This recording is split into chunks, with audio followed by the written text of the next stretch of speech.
Many in the nation's capital are mourning the death of Congressman Elijah Cummings. We'll bring you some of the most powerful moments from his funeral later in the hour.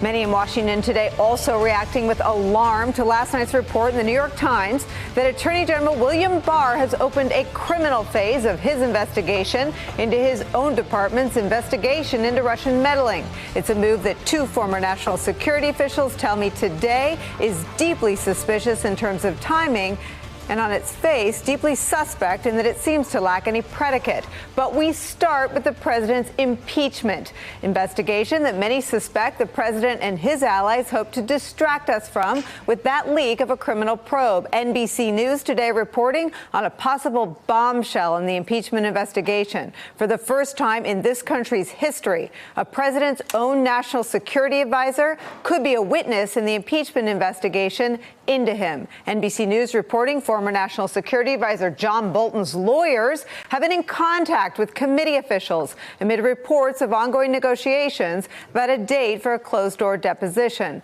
Investigators have already heard about Bolton's concerns about the hijacking of Ukraine policy for political aims through the testimony of one of Bolton's top and most trusted deputies, Fiona Hill. She said Bolton called the administration's actions around Ukraine a, quote, drug deal. But hearing it from Bolton himself could be a game changer. Bolton is also the White House official who sent one of his deputies, Hill, to report the misconduct of other White House aides to the White House counsel's office. And through the testimony of Hill, we know that Bolton expressed himself sometimes in colorful terms. At one point, describing Rudy Giuliani as, quote, a hand grenade who's going to blow everybody up. Politically speaking, hearing from a conservative fixture like Bolton could represent a lights-out moment for Donald Trump. On process and on substance, Bolton's participation in the impeachment inquiry could seal Donald Trump's fate as the first president in this country's history to be impeached for conditioning military aid for an American ally on political dirt on a domestic rival. And as dramatic as it would be, Bolton's potential testimony may not even be necessary from the perspective of evidence gathering. A crush of witnesses have corroborated the original whistleblower complaint. And when taken together with the president and Rudy's own admissions, the picture of aid for dirt is clear as day to a majority of the public who now support the impeachment and removal of Donald Trump. New York Times reports on what may come next, and it could get worse. Quote, Democrats have moved with remarkable speed to investigate in closed-door sessions the president's actions. Now, the party's leaders in the House are preparing for the next stage, high-profile public hearings that could begin as early as mid-November and feature hours of testimony damaging to the president. That is where we start today with some of our favorite reporters and friends. On Capitol Hill, senior Washington correspondent for Politico, Anna Palmer. Also joining us, former assistant director for counterintelligence at the FBI, Frank Figliuzzi. With us at the table, Phil Rucker, White House bureau chief for the Washington Post, Alexi McCammon, political reporter for Axios, plus NBC News correspondent Carol Lee. Carol Lee, I believe you have participated in some of the reporting on John Bolton. What's the latest? I was struck, and we did this research today, there is not any precedent in our short impeachment history in this country for a president's national security advisor, who in a normal White House is a person who logs more FaceTime with a normal president, I don't know if it's the case in this White House, than just about anybody, as a witness in his impeachment. Yeah, it's really extraordinary. And John Bolton did spend a lot of time with the president. I mean, towards the end, they had, their differences and there was a bit of a falling out. But for a large part of the time that he was in the White House, he was by the president's side every day.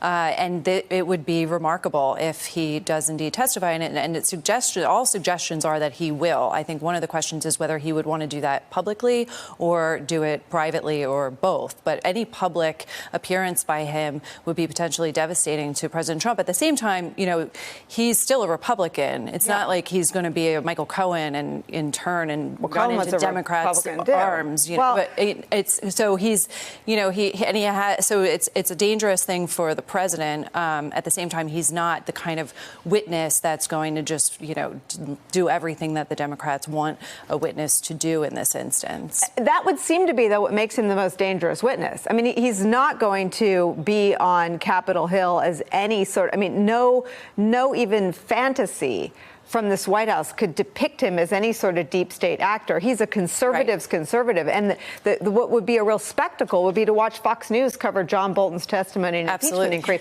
And I guess I would just push back by saying he doesn't need to testify as a Republican or Democrat if he simply testifies to the truth of what we've already heard to have been his alarm over Mick Mulvaney and Rudy Giuliani's hijacking of policy. I think that's where you would see him. That's the line he would be on, is just what he saw, what the facts are, what he witnessed, what his impressions of that were. But yeah, certainly he's somebody who's well known in Republican circles. He was a Fox News analyst for a long time. He has a super PAC where he's supporting a number of Republican candidates for Congress. And, you know, what we see here, though, is this picture emerging where you see the Democrats kind of go around the edges to some of the agencies, and they're getting closer and closer into the White House. And next week, we're also going to see, or expected to see, two current National Security Council officials testify, which is extraordinary in and of itself, and also John Bolton's deputy, who's no longer in the White House. So you see that you could envision, you know, they're going there, and then obviously John Bolton would be the next step because he saw everything. It's unbelievable, Phil Rucker, how quickly this has all moved. I think it was 2 Mondays ago that the testimony of Gordon Sondland was blocked. It ended up happening that Thursday. But the stonewalling campaign from this White House sort of came and went. And now, as Carol Lee just reported, there are two NSC officials are White House officials, no matter how you slice or dice it. And now two officials, at least one, Tim Morrison, expected to corroborate what is to date the most devastating and damning testimony, the testimony of Bill Taylor. Yeah, it's extraordinary that Stonewall is basically crumbled. A few weeks ago, Pat Cipollone, the White House counsel, issued that scathing letter to Congress calling this a kangaroo court process and declaring effectively that the federal government would not participate, the executive branch would not participate in this impeachment inquiry, would not provide the documents that the members of Congress are seeking, would not allow administration officials to testify, and one after another, they're defying the president's wishes. It is enraging the president,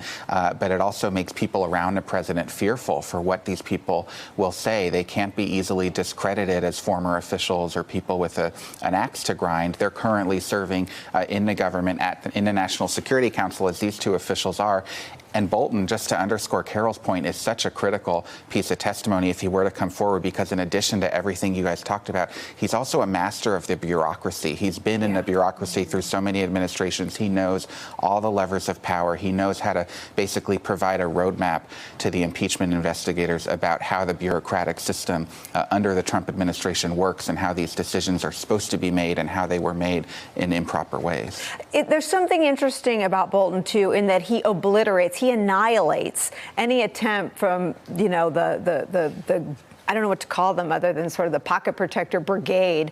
Most of them had access to the SCIF that they were storming when they sought to delay the testimony of a Defense Department official earlier in the week. Those are all, unfortunately, men in the Republican side who know John Bolton, have known him for most of their careers. The notion that they are going to be able to sort of lump him in as any sort of semblance of any sort of deep state plot against this president is ludicrous on its face. And Bolton is a political actor. In some cases, he's supporting these folks for re-election. He has a super PAC, as Carol just laid out. He's a big force. He has his own sort of brand on the conservative right, giving speeches, motivating grassroots activists, raising money on behalf of Republican candidates. They're not going to be able to cast him as some, you know, unelected radical bureaucrat the way Stephanie Grisham described Ambassador Taylor. Which is still just an appalling smear even for this White House. There's something about the vivid nature in which Bolton has already spoken to the committees and to the public. And I think this is where you see this softening among independents. And if you see sort of a dam break among Republicans,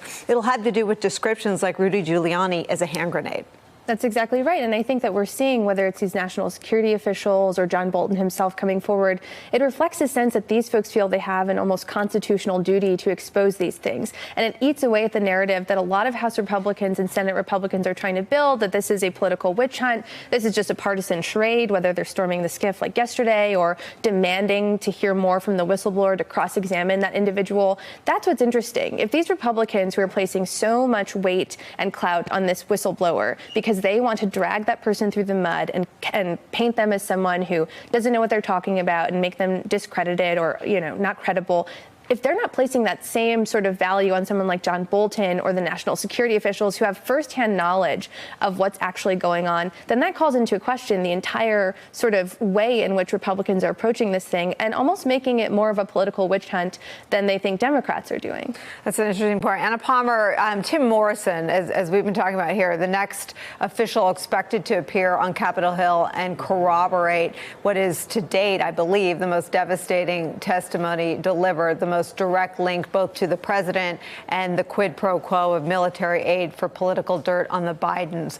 What are is he viewed there as another corroborating witness? Is he viewed as, a third or fourth confirmation on the fact pattern? What is the expectation for his testimony? I think we won't know exactly until he does testify, but certainly the expectation is that he is going to, for Democrats, put another brick in that wall that they're trying to build in this case towards impeachment.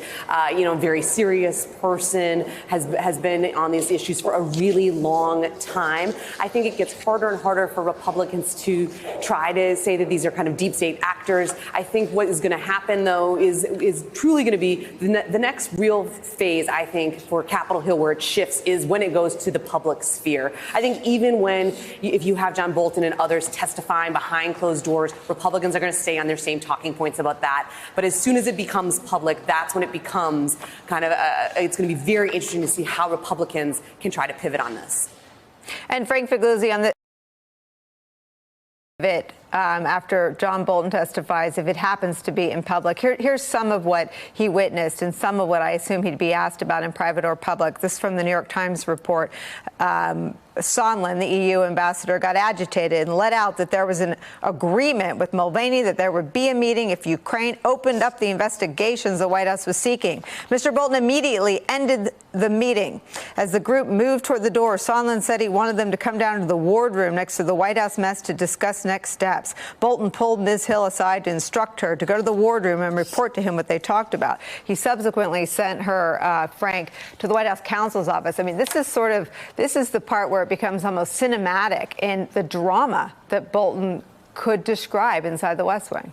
Let's let this soak in for a moment that we may have reached the point where the President of the United States is so off the reservation that even someone like John Bolton, even someone who adheres to extreme ideology and postures, can't take it anymore and feels like it was inappropriate. And if you hear from someone like that in a deposition or even in public testimony, you cannot ignore it. And where I think this is going, Nicole, is that the GOP defense of Trump will have a shelf life. They will be unable to sustain this process-oriented defense, this defense that they're attacking the credibility of good career public servants. That has a shelf life. That can't keep going once the facts take over. And when someone like Bolton testifies to his dismay over potential unethical or illegal activity, Trump loses, and he loses big. I want to switch topics with you, Frank Figliuzzi. A judge ruled today that Congress could and would have access to the grand jury material from Robert Mueller. What does that mean, and how might that bolster either the questioning or the impeachment process, or do you see them as parallel sets of facts? Now, this is potentially explosive material that we've yet been able to get our hands on. One of the potentially explosive issues, Nicole, could be the actual mindset of the grand jury. There's been many of us who speculated that the grand jury may have turned to Mueller and his staff and said, where is the President of the United States? We need to see him in this grand jury. Why aren't you calling him? And if we see that come out, that citizens like you, me, and voters actually sitting on the grand jury trying to figure this thing out, said to the prosecutors, we can't do this without hearing from the president, that's explosive material. And that's the substance of it, Phil Rucker. But it would seem that the politics of this, it's sort of another brick in the losing wall, right? It's another loss. This was material that the White House and the White House counsel's office certainly didn't want out in the public arena, especially at a time when public support is moving in one direction and one direction only, and that's for his impeachment. Yeah, and the problem, politically speaking, for the White House is that the facts that keep emerging are not on the president's side. And so what they have to deal with here is an argument over process, right? The hearings or the testimonies happening behind closed doors. Adam Schiff made up a quote. They're finding any vulnerability in the process they can, and they're using their power in the executive branch to withhold documents and withhold testimony. And the Democrats keep pushing through that. They're compelling witnesses to come forward. They're going to move into this public phase now, where there'll be public hearings with an explicit aim to try to move public opinion even further in favor of impeaching the president. And this is a war that the White House is not equipped to win because the facts are not at this point on the president's side. There's something unique, though. Let me just confess that in my time as a Republican communicator, I also had to resort to process when the facts weren't on my side. Let's just take apart the process. So the whole scam of all those guys going to the SCIF that a lot of them had access to was because it was happening behind closed doors. Well, then I expect them to cheer and celebrate, and I invite them to sit at this table the first day of public testimony in Donald Trump's impeachment trial. I mean, is that what they say they want? It's like careful. Is that what they want? Right? Yeah. You know? Okay. I mean, I've heard from one Republican congressman who wants that, and it's Will Hurd, who is consistently a voice against President Trump. And that tells you everything you need to know. The people who have already spoken out against President Trump and want this thing to go as it should want this to be public. They want to hear from Rudy Giuliani himself. They want the American people to have access to these facts. But as Phil says, the facts are not on President Trump's side, and that is where he thrives, when he can muddy the waters and throw out these generalizations and confuse the American people with all of his noise. This goes back to the Obama birther conspiracy. Yeah. He didn't need the facts. He didn't want the facts, despite launching that egregious claim against the president and demanding his birth certificate, and that has followed him through his political career until now, even in an impeachment inquiry. He doesn't care about the facts, and Republicans who will be his sycophants and want to be as loyal as they can to him don't want the facts either. I cut you off. I was just going to add that what's really remarkable about this is everything is moving so fast, and the White House still does not remotely have its act together in terms of how it's going to message on this and what they're going to say. And, you know, you have presidents saying, well, I'm the team. And, you know, Lindsey Graham's like, well, they're trying to put things together. It's like it's the train's out of the station, and they just have not been able to figure out how to respond to any of this. And on that point, the White House is still fighting this old war about the whistleblower, which seems to have been had. I went through the whistleblower complaint. I was on live TV when it came out. It was so dramatic in the moment. Now it almost reads like, no duh. I mean, it's all either been confessed to by Donald Trump, confessed to by Rudy Giuliani, or revealed in testimony from Ambassadors Sondland, Taylor, or former NSC staffer Fiona Hill. Yeah, it's pretty stunning. I mean, I remember when that came out and all of us were racing to read it, and it seemed so dramatic, and this was going to be the smoking gun. And now when you have this testimony and people actually coming forward who are very credible, putting their name to it, it kind of pales in comparison.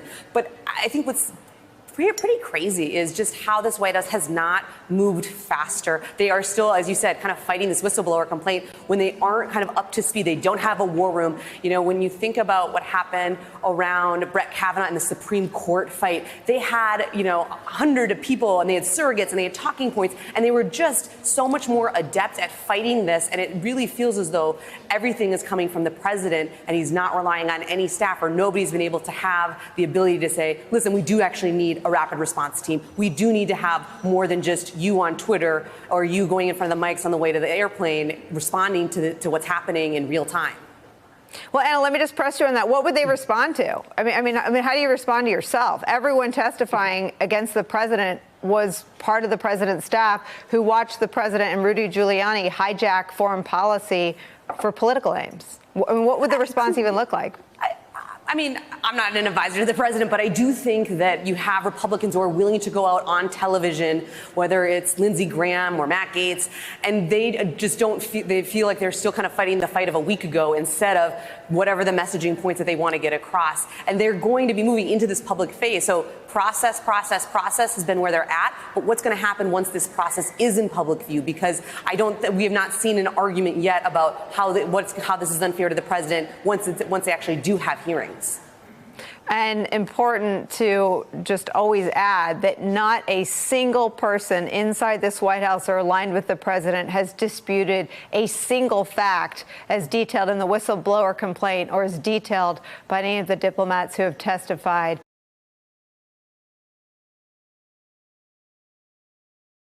Hey there, I'm Chris Hayes from MSNBC. Thanks for watching MSNBC on YouTube. If you want to keep up to date with the videos we're putting out, you can click subscribe just below me or click over on this list to see lots of other great videos.